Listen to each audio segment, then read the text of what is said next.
முக்கிய செய்திகள். அருணாச்சல பிரதேச முதல்வரை தேடும் பணி 3வது நாளாக நீடிப்பு. மோசமான வானிலை காரணமாக தேடும் பணியில் தொய்வு.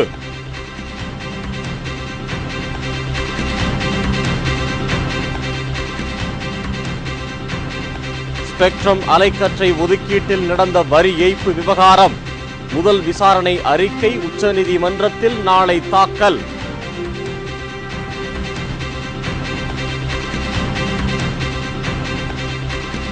தடையை மீறி கருத்து கணிப்பு வெளியிடுபவர்களுக்கு 2 ஆண்டுகள் சிறை தண்டனை. தமிழக தலைமை தேர்தல் அதிகாரி தகவல்.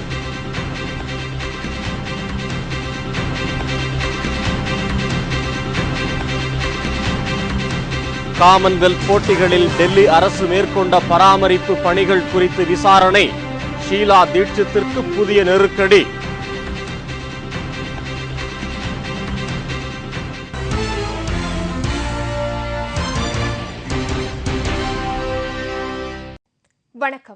வணக்கம்.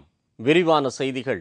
ஹெலிகாப்டரில் பயணம் செய்த அருணாச்சல பிரதேச முதலமைச்சர் டோர்ஜி காண்டுவின் கதி என்ன என்பது இன்னும் கண்டுபிடிக்கப்படவில்லை.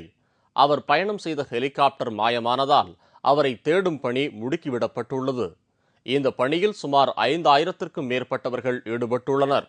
அருணாச்சல பிரதேச முதல்வர் டோர்ஜி காண்டு சென்ற ஹெலிகாப்டர் மாயமாகி 24 மணி நேரத்தை கடந்துவிட்ட நிலையில் எந்தவித சிறிய சமிங்கையும் கிடைக்காததால் அவர் சென்ற ஹெலிகாப்டர் விபத்தில் சிக்கியிருக்க கூடும் என்று அஞ்சப்படுகிறது. மோசமான வானிலை காரணமாக டோர்ஜி காண்டுவும் அவரோடு பயணித்த 5 பேரும் விபத்தில் சிக்கி உயிரிழந்திருக்க கூடும் என்ற அச்சம் எழுந்துள்ளது. நேரம் அதிகரிக்க அதிகரிக்க மீட்புப் படையினர், இந்திய விமானப்படை மற்றும் இராணுவத்தினர் என 5000க்கும் மேற்பட்டோர் மாயமான ஹெலிகாப்டரை தேடும் பணியில் ஈடுபட்டுள்ளனர். டோர்ஜி காண்டு நிலை குறித்து குடியரசுத் தலைவர், பிரதமர் உள்ளிட்ட தலைவர்கள் கேட்டறிந்தனர். மேலும் அவர் நலமுடன் திரும்புவார் என்றும் நம்பிக்கை தெரிவித்துள்ளனர். இதனிடையே போதிய வெளிச்சமின்மை காரணமாக நேற்று தேடும் பணி கைவிடப்பட்டது. இந்திய செயற்கைக்கோள் அனுப்பிய படத்திலும் ஹெலிகாப்டர் பற்றிய எந்த தடயமும் இல்லை. வானம் மேகமூட்டமாக இருந்ததால் செயற்கைக்கோள் படம் தெளிவாக இல்லை. ஸ்பெக்ட்ரம் அலைக்கற்றை ஒதுக்கீட்டில் நடந்துள்ள வரி ஏய்ப்பு விவகாரம் தொடர்பான முதல் விசாரணை அறிக்கை உச்சநீதிமன்றத்தில் நாளை தாக்கல் செய்யப்பட உள்ளது. 2G ஸ்பெக்ட்ரம் அலைக்கற்றை ஒதுக்கீட்டில் நடந்துள்ள பல்வேறு முறைகேடுகள் குறித்து சிபிஐ மற்றும் அமலாக்கப் பிரிவினர் தீவிரமாக விசாரித்து வருகின்றனர். இந்த விவகாரத்தில் தற்போது சிபிஐ 2வது குற்றப்பத்திரிகை தாக்கல் செய்துள்ள நிலையில் இந்த அலைக்கற்றை ஒதுக்கீட்டு விவகாரத்தில் செய்யப்பட்டுள்ள வரி ஏய்ப்பு தொடர்பான முதல் விசாரணை அறிக்கையை வருமான வரித்துறை நாளை உச்சநீதிமன்றத்தில் தாக்கல் செய்ய உள்ளது. 2G ஸ்பெக்ட்ரமின் புதிய ஒருங்கிணைந்த சேவை உள்ளிட்ட பல்வேறு விவகாரங்களில் அளிக்கப்பட்ட அனுமதியில் வரி ஏய்ப்பு நடந்து இருக்கலாம் என்று சந்தேகம் எழுந்தது. இதைத் தொடர்ந்து வருமான வரித்துறையினர் இந்த விவகாரத்தில் விசாரணை நடத்தி வருகின்றனர். இந்த விவகாரத்தில் வரி ஏய்ப்பு செய்யப்பட்டு இருப்பதாக வருமான வரித்துறையினர் கண்டுபிடித்துள்ளதாகவும், எனவே இதுகுறித்த விசாரணை அறிக்கையை உச்சநீதிமன்றத்தில் நாளை தாக்கல் செய்ய இருப்பதாகவும் தெரிகிறது. இந்த அறிக்கை வெளியானதும் அரசிற்கு எத்தனை கோடி ரூபாய் நஷ்டம் ஏற்பட்டுள்ளது என்பது குறித்த தகவல் வெளியாகும். தடையை மீறி கருத்து கணிப்பு வெளியிடுபவர்களுக்கு 2 ஆண்டு சிறை தண்டனை விதிக்கப்படும் என்று தமிழக தேர்தல் அதிகாரி பிரவீன்குமார் தெரிவித்துள்ளார்.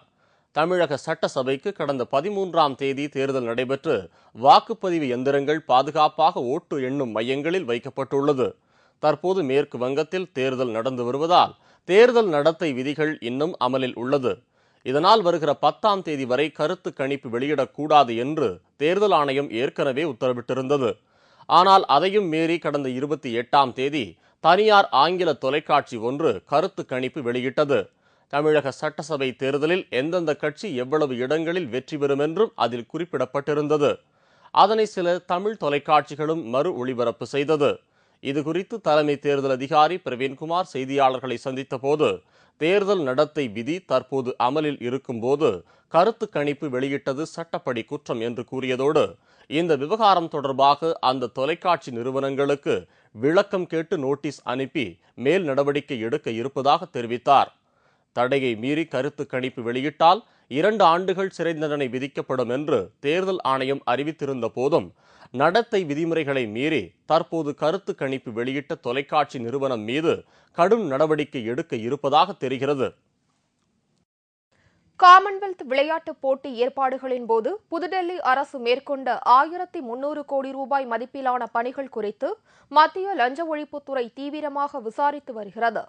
காமன்வெல்த் போட்டி ஏற்பாடுகளில் வழக்கத்திற்கு மாறாக அதிக அளவு பணம் செலவிடப்பட்டுள்ளது. பல்லாயிரக்கணக்கான கோடி ரூபாய் நிதி ஒதுக்கியும் அதை செலவழித்தும் காமன்வெல்த் போட்டி ஏற்பாடுகள் தரமற்றதாக இருந்ததாக பல தரப்பில் இருந்தும் குற்றம் சாட்டப்பட்டது. பல இடங்களில் மிக மோசமான தரத்திலான பொருட்கள் பயன்படுத்தப்பட்டுள்ளது என்றும் லஞ்ச ஒழிப்புத் துறையின் தொழில்நுட்ப பிரிவு தனது அறிக்கையில் தெரிவித்துள்ளது. இதையடுத்து இப்பணிகளை மேற்கொண்ட புதுடெல்லி பொதுப்பணித்துறையில் முறைகேடுகள் நடந்துள்ளதா என்ற விசாரணையை மத்திய லஞ்ச ஒழிப்புத்துறை தீவிரமாக விசாரணை நடத்தி வருகிறது. ஏற்கனவே இந்த முறைகேடு காரணமாக சுரேஷ் கல்மாடி கைது செய்யப்பட்டு விசாரணை நடத்தப்பட்டு வரும் நிலையில் தற்போது லஞ்ச ஒழிப்புத்துறை நடத்தி வரும் விசாரணையால் காங்கிரஸ் கட்சியைச் சேர்ந்த முதல்வர் ஷீலா தீட்சித்திற்கு கடும் நெருக்கடி ஏற்பட்டுள்ளது. இந்த போட்டிக்காக மத்திய அரசும் புதுடெல்லி அரசும் இணைந்து 3316 கோடி ரூபாய் மதிப்பிலான பணிகள் மேற்கொண்டுள்ளது. இவற்றை குறித்தும் சிபிஐ விசாரணை நடத்தும் என்று தெரிகிறது. அண்மையில் காலமான பகவான் சத்யசாய் பாபா அறக்கட்டளைக்கு தலைவரை தேர்ந்தெடுக்கும் பிரச்சினையில் நிர்வாகிகளுக்கிடையே கருத்து வேறுபாடு எழுந்ததை அடுத்து தலைவரை தேர்ந்தெடுக்கும் கூட்டம் ரத்து செய்யப்பட்டது. பகவான் சத்யசாய் பாபா அமைத்த சத்யசாய் மத்திய அறக்கட்டளைக்கு பல்லாயிரக்கணக்கான கோடி ரூபாய் மதிப்புள்ள சொத்துக்கள் உள்ளது. சத்யசாய் பாபா காலமானதை தொடர்ந்து அவரது சொத்துக்களை நிர்வகிப்பது, வரவு செலவு அதிகாரத்தை தீர்மானிப்பது தொடர்பாக அறக்கட்டளை உறுப்பினர்கள் ஆலோசனை செய்து வருகிறார்கள். இந்நிலையில் அறக்கட்டளைக்கு புதிய தலைவரை தேர்ந்தெடுக்கும் முயற்சி மேற்கொள்ளப்பட்டு வருகிறது.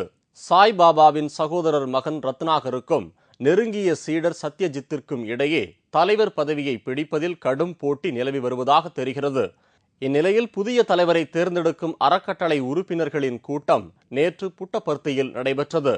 ஆனால் உறுப்பினர்களுக்கு இடையே மோதல் ஏற்பட்டதாலும் ஒருமித்த கருத்து ஏற்படாததை அடுத்து கூட்டம் பாதியிலேயே ரத்து செய்யப்பட்டது. மேற்கு வங்கத்தில் 63 தொகுதிகளுக்கான 4வது கட்ட தேர்தல் வாக்குப்பதிவிற்கான பிரச்சாரம் நேற்றுடன் முடிவடைந்து நாளை வாக்குப்பதிவு நடைபெறுகிறது. மேற்கு வங்க மாநிலத்தில் சட்டமன்ற தேர்தல் 6 கட்டங்களாக நடைபெறுகிறது. 3 கட்ட தேர்தல் வாக்குப்பதிவு முடிவடைந்த நிலையில் 63 தொகுதிகளுக்கான 4ஆம் கட்ட வாக்குப்பதிவு நாளை நடைபெறுகிறது. பதற்றம் நிறைந்த மற்றும் அரசியல் முக்கியத்துவம் வாய்ந்த தொகுதிகளான சிங்கூர், நந்திகிராம் உள்ளிட்ட தொகுதிகள் இந்த 4ஆம் கட்ட தேர்தல் நடக்கும் தொகுதிகள் பட்டியலில் அடங்கியுள்ளதால் பெரும் எதிர்பார்ப்பு ஏற்பட்டுள்ளது.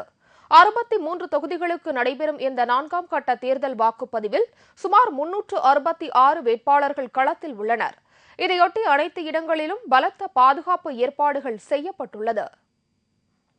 அரசு பள்ளிகளில் சமச்சீர் கல்விக்கான பாடப்புத்தகங்களை இம்மாதம் 15ஆம் தேதிக்கு மேல் வழங்க திட்டமிட்டுள்ளதாக பள்ளிக் கல்வித்துறை அதிகாரிகள் தெரிவித்துள்ளனர்.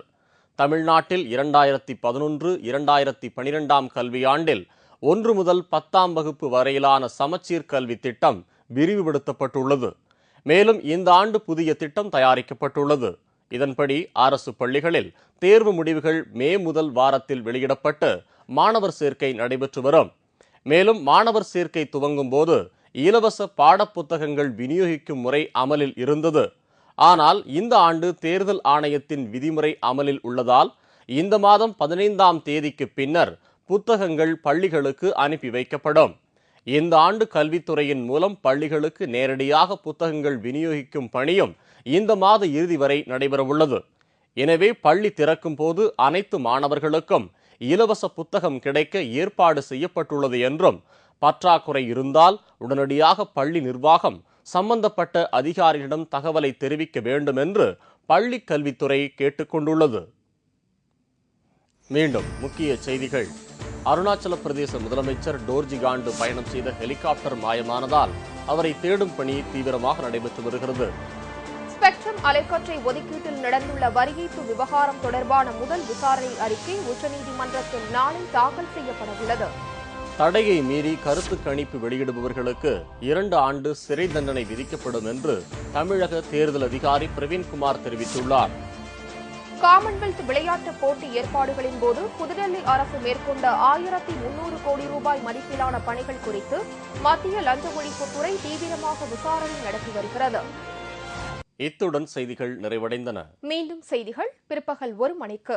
உங்கள் பிரச்சனைகளுக்கு உடனடி தீர்வு காண 3 134 600 என்ற கேப்டன் டிவியின் தொலைபேசி எண்ணுக்கு தொடர்பு கொள்ளுங்கள். வணக்கம். வணக்கம்.